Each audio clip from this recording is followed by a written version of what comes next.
नमस्ते। थर्ड आई में आपका स्वागत है। आज फ्राइडे है और फ्राइडे को आंकड़ों की बात होती है। ये बात मैं इसलिए फिर से रिपीट कर रहा हूं कि मेरे हिसाब से जो अभी आने वाले 5 चुनाव हैं, जो अगले 1-1.5 महीने में जो उसका अनाउंसमेंट हो जाएगा, मई तक ख़त्म भी हो जाएंगे, उसमें किस पार्टी के लिए क्या है ये इम्पोर्टेंट है। देश में 2 राष्ट्रीय पार्टियां हैं, बीजेपी और कांग्रेस। कांग्रेस और बीजेपी दोनों के लिए इन दोनों इलेक्शंस में काफ़ी कुछ है। हालांकि मैं 2 स्टेट ये मान के चल रहा हूं कि पुडुचेरी जो है उसमें उतना नहीं, लेकिन जो बड़ी 2 स्टेट हैं, तमिलनाडु और वेस्ट बंगाल में मेरे हिसाब से बहुत कुछ आज डिस्कस करने को नहीं है। जैसा मैं देख पा रहा हूँ, वेस्ट बंगाल में ममता दीदी को फिर से चुनाव जीतने से अभी रोकना मुश्किल हो रहा है बीजेपी के लिए या सभी के लिए। और वहाँ पे कारण ये भी है कि इस बार जो मुझे लगता है कि इस बार बीजेपी के वोट कम होंगे, क्योंकि प्रशांत किशोर पिछली बार ममता बनर्जी को वोट तो ज़रूर जिताए, लेकिन जो भी उनकी स्ट्रैटेजी होती है, जिस भी ढंग से वो काम करते हैं, उस पर उन्होंने एक चीज़ और इंश्योर की थी कि बाकी पार्टीज बिल्कुल ख़त्म हो जाएं। उसी तरह से तमिलनाडु में जितना भी कह लीजिए, हो सकता है कांग्रेस अभी कह रही है हम अकेले लड़ेंगे, नहीं लड़ेंगे, लेकिन कल भी बात हुई है, कल ऑफिशियली सीट शेयरिंग की बात शुरू हो गई है। कांग्रेस अब ये कह रही है कि भाई हमें जब आगे आप विधानसभा जीत के आए तो हमें सरकार में भी शामिल करिए, कुछ इस तरह की बातें हो रही हैं। लेकिन अंतोगत्वा वहाँ पे स्टैलिन को अभी कोई चैलेंज करने वाला नहीं है, क्योंकि देश के जो 1-2 प्रथम मतलब जो सबसे वेल मैनेज राज्य हैं, जो बहुत अच्छा प्रबंधन जहाँ है, जो अच्छा कर रहे हैं, उसमें तमिलनाडु ज़रूर आता है। अब मेरे हिसाब से यहाँ ये इलेक्शन तो 4 स्टेट में है, लेकिन खास करके कांग्रेस के लिए जो उनकी टॉप लीडरशिप है उसकी अग्नि परीक्षा है। उसकी अग्नि परीक्षा यह है कि वो लीडरशिप बहुत अच्छी है, बड़ा अच्छा बोलते हैं, पार्लियामेंट में बोलते हैं, बाहर बोलते हैं, लोगों के बीच बोलते हैं, रैली में बोलते हैं, लेकिन ये सब बोलना बालना तो अपनी जगह है, लेकिन अंत में अगर आप वोट में उसको तब्दील नहीं कर पा रहे हैं तो फिर आपका ये बोलना और अच्छे होने का कोई बहुत मतलब पावर पॉलिटिक्स में नहीं। वैसे अच्छे आदमी तो बहुत से होते हैं, आप अच्छे आदमी रहिए। अब देखिए जरा कांग्रेस की टॉप लीडरशिप आज क्या है। मल्लिकार्जुन खड़गे अध्यक्ष कर्नाटक से आते हैं। कर्नाटक की पॉलिटिक्स में उनका कुछ बहुत से नहीं है। कर्नाटक की पॉलिटिक्स आज ठीक है, से इन द सेंस कि वहां क्या होगा क्या नहीं होगा, ये सीतारामैया जी और डीके शिव कुमार के बीच खींचतान चलती रहती है, उनका कोई बहुत से नहीं है। अब कांग्रेस की नेक्स्ट लीडरशिप राहुल गांधी के लिए केरल भी उतना ही इंपॉर्टेंट, असम भी उतना ही इंपॉर्टेंट। फिर आइए प्रियंका गांधी, केरल से सांसद हैं और असम की इंचार्ज हैं, तो उनके लिए तो डू और डाई है। केसी वेणुगोपाल केरल से सांसद हैं, मुख्यमंत्री बनने का सपना है और कांग्रेस के जनरल सेक्रेटरी ऑर्गेनाइजेशन है, सबसे मतलब अध्यक्ष के बाद सबसे ताकतवर पद। उसके बाद कांग्रेस के पार्लियामेंट्री उसमें आइए संसदीय दल, गौरव गोगोई सबसे इंपॉर्टेंट नाम, उनके राज्य में चुनाव है। तो मैं सिर्फ कहना ये चाह रहा हूं कि ये जो कांग्रेस की टॉप लीडरशिप है, मल्लिकार्जुन खड़गे, राहुल गांधी, प्रियंका गांधी, केसी वेणुगोपाल और गौरव गोगोई, इनमें सबकी मामला स्टेक पे है। तो कांग्रेस के लीडरशिप के लिए, मैं कांग्रेस पार्टी नहीं, कांग्रेस के लीडरशिप के लिए अपने को प्रूव करने का एक बड़ा मौका है। और अगर ये इस पे प्रूव नहीं करते हैं तो उनकी लीडरशिप पे बात तो उठेगी, कोई उसको माने या ना माने। अब मैं आपको 2 स्टेट की आज बात कर रहा हूं, असम और केरल की। पहले असम की बात कर लें। असम में मैं एक चार्ट आप देख लीजिए, मैंने 2011, 2016 और 2021 3 विधानसभाओं के रिजल्ट बताए हैं और 3 लोकसभा के बताए हैं, 2014, 2019, 2024। अब इसमें 1-2 चीजें इंटरेस्टिंग हैं और वो मैं इसलिए आपके साथ शेयर कर रहा हूं। पहली चीज अगर आप ये देखिए कि असम के विधानसभा में कांग्रेस पार्टी 2011 में सत्ता में थी, उसकी 126 सीटों में 78 सीटें थी, लेकिन उसका वोट परसेंटेज कितना था? 39% वोट उसको मिलते थे। लेकिन एक दूसरी इंटरेस्टिंग बात यह है कि 2016 में 26 सीटें हो गई, 21 में 29 हो गई, वोट परसेंटेज 30 से नीचे अभी तक नहीं गया है। 30, 31, 39, मतलब या 39, 31, 30 गिरा है, लेकिन 30 पे अटके हुए हैं। उनके सामने बीजेपी, जो 2011 में महज 5 सीटें थी, वो जो बढ़ के 2016 में एकदम से 60 सीटें हुई, वोट परसेंटेज 11 से 30% हुआ, पिछले इलेक्शन में 33% हुआ, और ये उनका वो है। वोट के परसेंटेज में बहुत फर्क नहीं है। 2016 भी देखिए तो 21% कांग्रेस, 30% बीजेपी। सीटों का फर्क देख लीजिए, 26 और 60। अब लोकसभा को भी अगर आप देखिए, नीचे लोकसभा की सीटें हैं, कांग्रेस को लगातार तीनों इलेक्शन में 3-3 सीट मिली। बीजेपी को पहले 7 2014, फिर 9 और अब 11। तो बीजेपी लगातार अपनी सीटें बढ़ाती जा रही है। और बीजेपी सिर्फ सीटें ही नहीं बढ़ा रही है, बीजेपी वोट परसेंटेज भी बढ़ा रही है। 37, 36, 42। इधर कांग्रेस का क्या है, 30, 35, 39। कांग्रेस के वोट परसेंटेज भी बढ़ रहा है। मेरे हिसाब से यहां पे पहली चीज तो लीडरशिप का है, जो स्टेक्स पे है।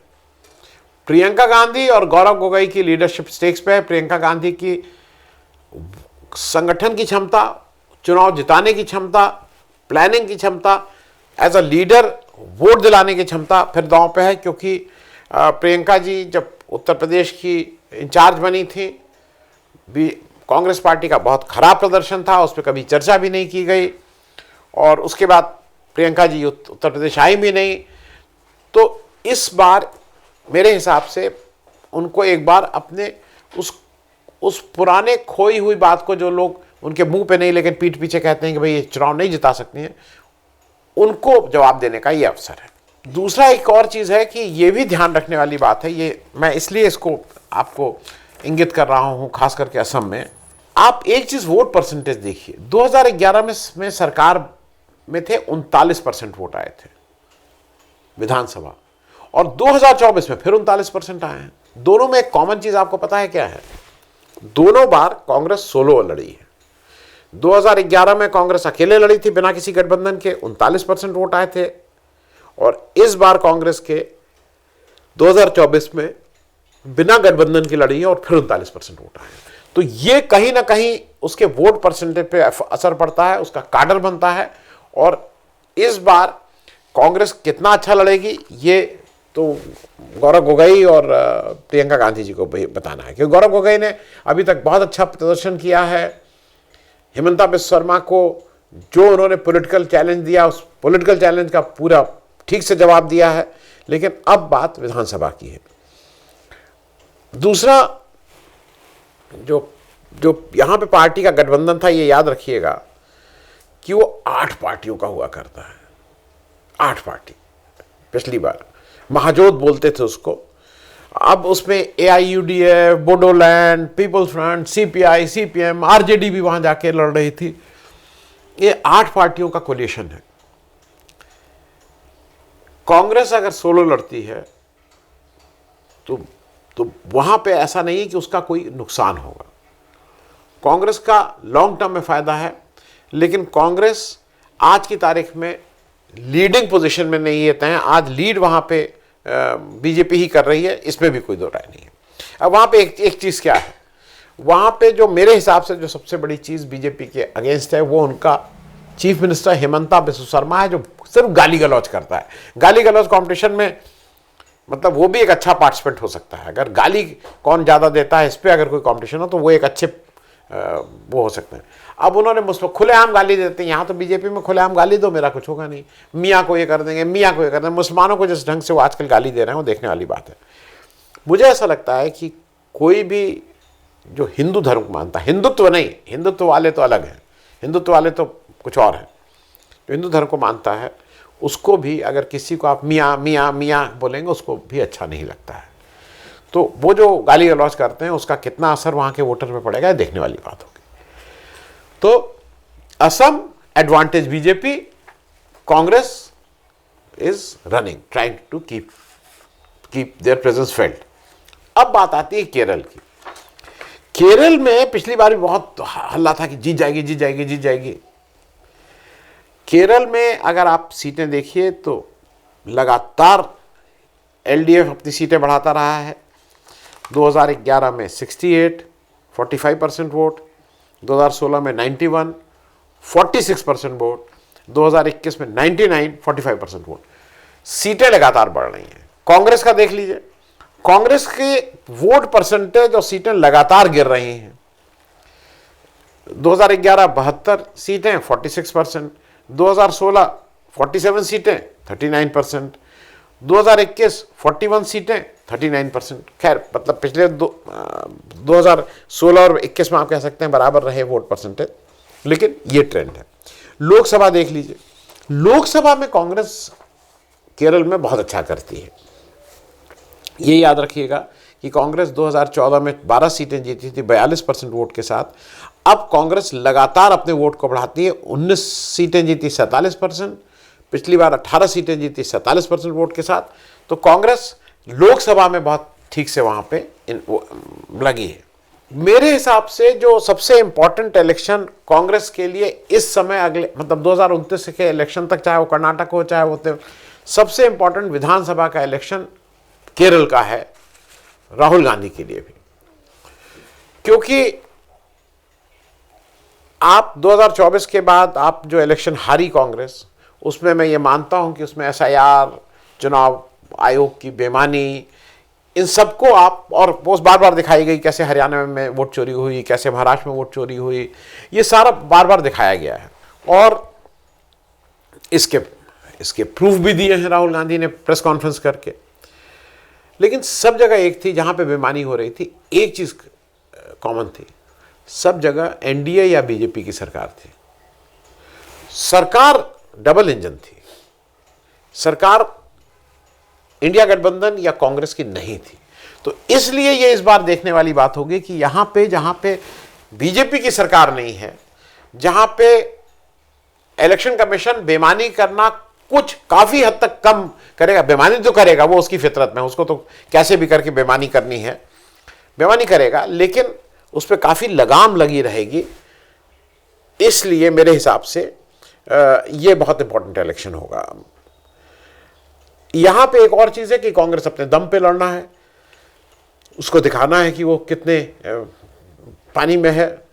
एक और चीज यह है कि कांग्रेस की अजीब स्थिति यहां इलेक्शन लड़ते समय होती है, क्योंकि उसी समय साथ में वेस्ट बंगाल इलेक्शन है। वेस्ट बंगाल में उसको पिछली बार कम्युनिस्ट पार्टी के साथ मिलकर लड़ी थी, तो अजीब सी चीज़ है, वेस्ट बंगाल में साथ मिलकर लड़ोगे, यहाँ आमने सामने लड़ोगे, वो थोड़ा दिक्कत होती है नैरेटिव सेट करने में।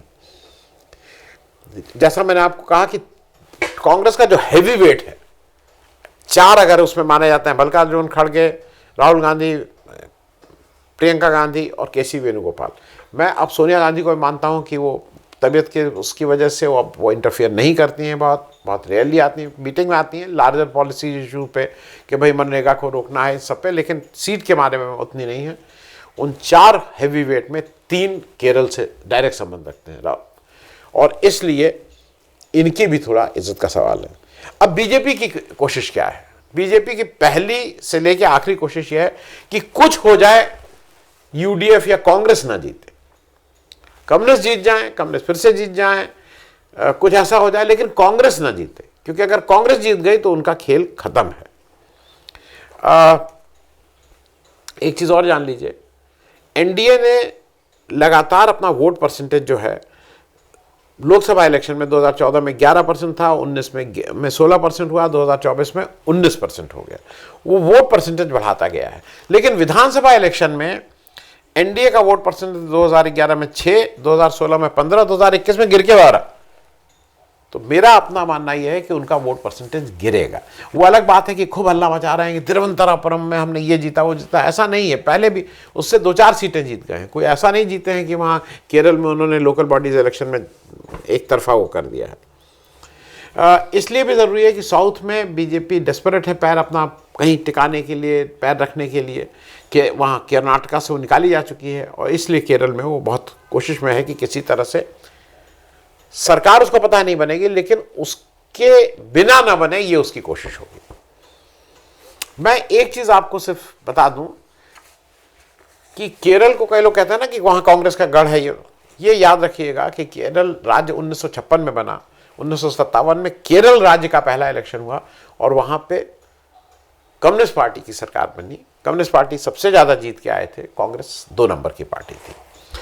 अब बीजेपी ये सब जो कर रही है ना कि कहाँ कैसे भी करके रोका जाए, उसी के ग्रैंड डिज़ाइन में, मैं ये नहीं मान रहा हूँ कि वो जानबूझ के कर रहे हैं, लेकिन शशि थरूर को वो बुलाना, अच्छे से बात करना, बैठिए बैठिए, यहाँ डेलीगेशन के हेड हो जाइए, यहाँ खाना खाइए, आप बड़े अच्छे आदमी हैं, ये सब उन पर डोरे डालने का काम कर रही है। क्योंकि उसको ये है कि किसी तरह कांग्रेस के कैंप में कन्फ्यूजन हो, लोगों के बीच हो कि यार इन लोग आपस में लड़ते हैं।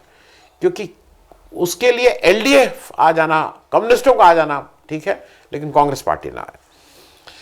क्योंकि अगर यहां पे कहीं कुछ मामला गड़बड़ होता है तो इसका डायरेक्ट फर्क 2029 के इलेक्शन पे पड़ेगा, इसमें भी दो राय नहीं है। क्योंकि बीजेपी के हार का मतलब बहुत साफ हो रहा है।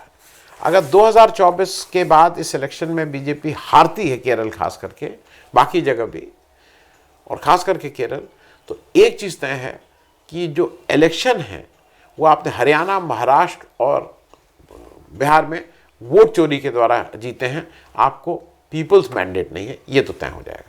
अब आज मेरे हिसाब से कांग्रेस के शीर्ष नेतृत्व के लिए, जिसको कहते हैं ना सबसे ज़्यादा स्टेक्स, उसकी केरल और उसके बाद Assam. Thank you so much, धन्यवाद।